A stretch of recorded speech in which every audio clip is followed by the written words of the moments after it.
Gas आज के इस वीडियो में हम लोग बात करने वाले हैं पैकेजेस के बारे में।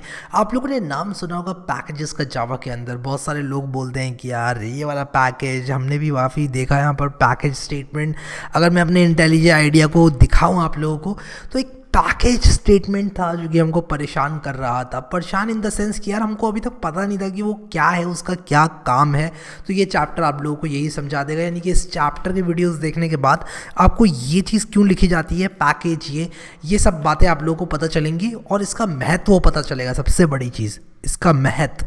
तो इसका महत्व समझने के लिए हम लोग कुछ और चीज़ों को समझेंगे, जैसे कि क्या होता है कंपाइलर, क्या होता है इंटरप्रेटर। अब ये सारी चीज़ें अपने आप में एक टॉपिक है। ये कंपाइलर कैसे काम करता है, एक इंटरप्रेटर को कैसे बनाया जाता है, हम लोग वो सारे टॉपिक्स को टच नहीं करेंगे।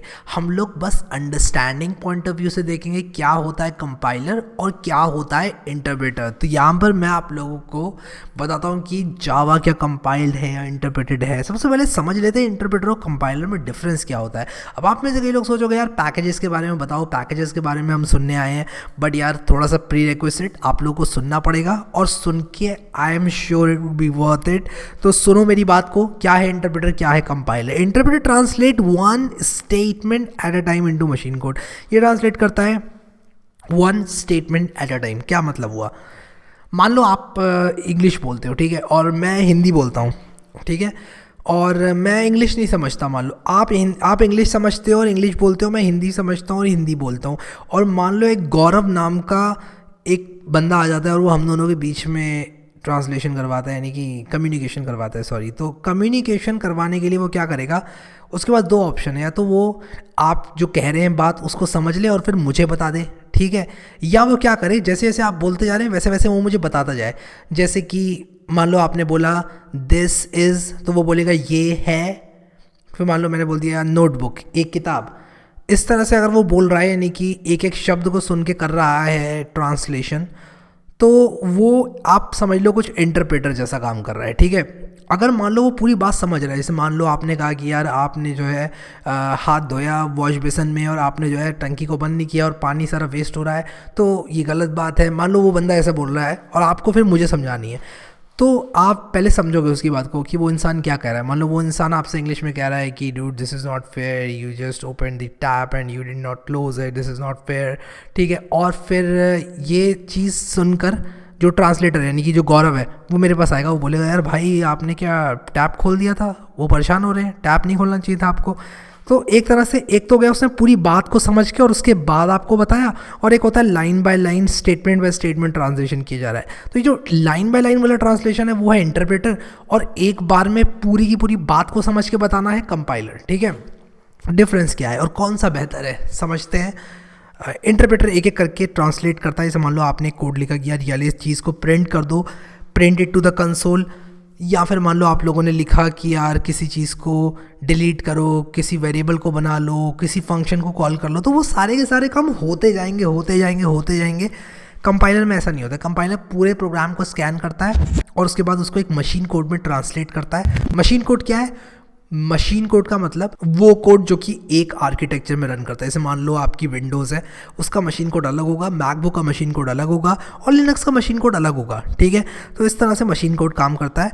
अब अगर आप यहाँ पर विंडोज़ का मशीन कोड लेकर जाते हो डायरेक्टली, उसको आप लोग मैकबुक में रन करने की कोशिश करते हो, तो एकदम डायरेक्टली वो रन नहीं होगा, वो एग्जीक्यूट नहीं होगा।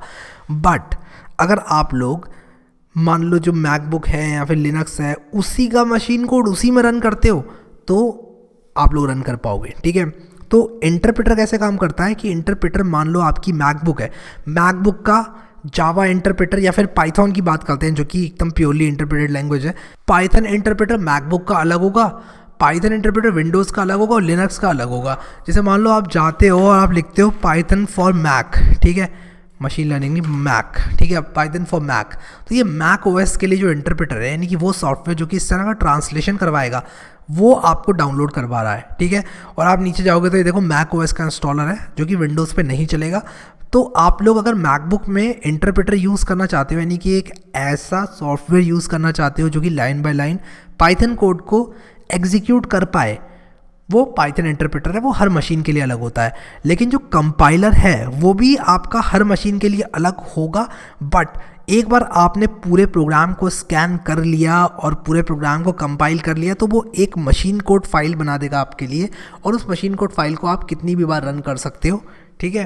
तो यहाँ पर आप लोग देखो, मैंने इंटरप्रेटर और कंपाइलर के डिफरेंसेस को जॉट डाउन किया है। इंटरप्रेटर क्या करेगा, one statement at a time execute करेगा, और कंपाइलर क्या करेगा, entire program at a time, यानी कि पूरे प्रोग्राम को समझेगा और उसके बाद मशीन कोड बना देगा। Interpreter is needed every time. इस बात का क्या मतलब हुआ, इस बात का मतलब ये हुआ कि अगर आपके पास सोर्स कोड है और आप उसको रन करना चाहते हो तो आपको इंटरप्रेटर की ज़रूरत पड़ेगी। यानी कि आप अगर एक पाइथन फाइल जो उसके अंदर कोड है उसको एग्जीक्यूट करना चाहते हो विंडोज़ में, तो आपको विंडोज़ में पाइथन इंटरप्रेटर की ज़रूरत पड़ेगी। अगर आपने पाइथन इंटरप्रेटर डिलीट कर दिया तब काम नहीं हो पाएगा आपका।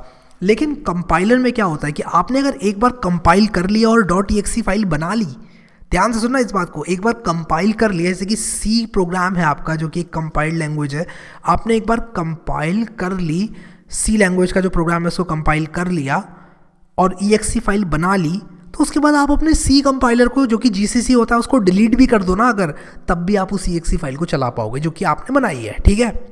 तो यहाँ पर एक बार आपने कंपाइल कर लिया और अपनी exe प्राप्त कर ली तो आप कंपाइलर को डिच कर सकते हो, आप उसके बगैर ही उस exe फाइल का आनंद उठा सकते हो, समझे ना आप लोग। तो यहाँ पर इंटरप्रेटर जो है वो हमेशा चाहिए होता है सोर्स कोड को एग्जीक्यूट करने के लिए। Partial execution if error. अब यहाँ पर इंटरप्रेटर में क्या होता है कि अगर कोई एरर मिलता है तो जहाँ तक एरर आया है, मान लो 1 से लेकर 100 तक लाइन्स आपने लिखी हुई हैं, ठीक है, 1 से लेकर 100 तक लाइन लिखी हुई है अपने पाइथन प्रोग्राम में।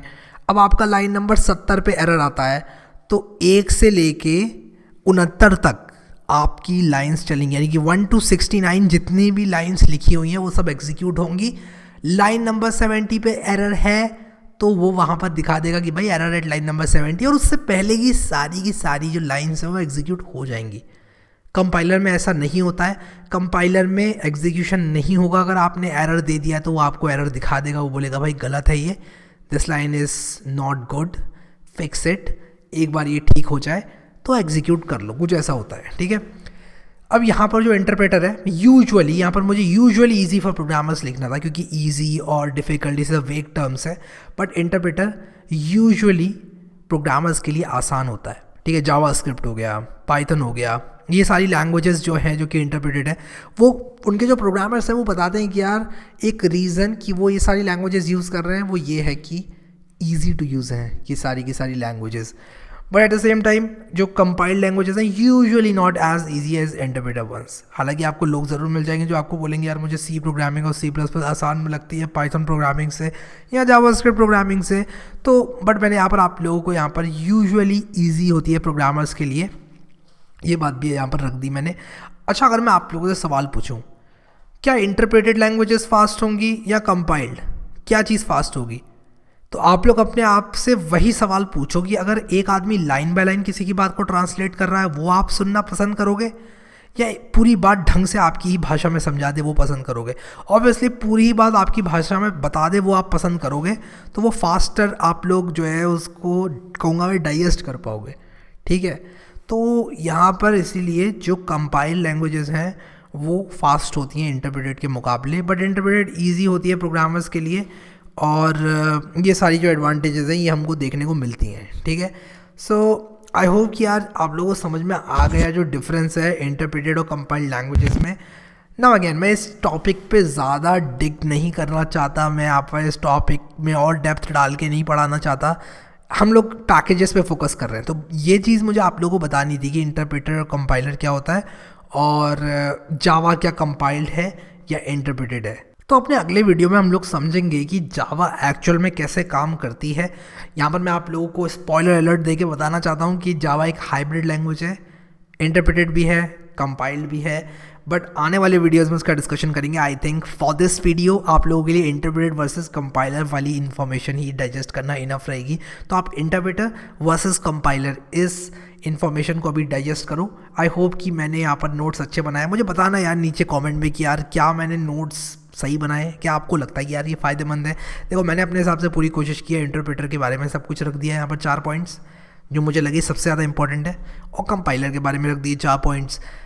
एंड अगेन मैं यहाँ पर कोई कंपाइलर डिज़ाइन, इंटरप्रेटर डिज़ाइन, ये सब चीज़ें में नहीं जाना चाहता। मैं टू द पॉइंट रखना चाहता हूँ। हम लोग जावा पैकेजेस के बारे में पढ़ रहे हैं, वो भी सिर्फ उतना जितना आपकी अंडरस्टैंडिंग बन जाएगी। हाँ भाई, ये चीज़ ये होती है और आप एक सफल जावा प्रोग्रामर बन जाओ, ठीक है।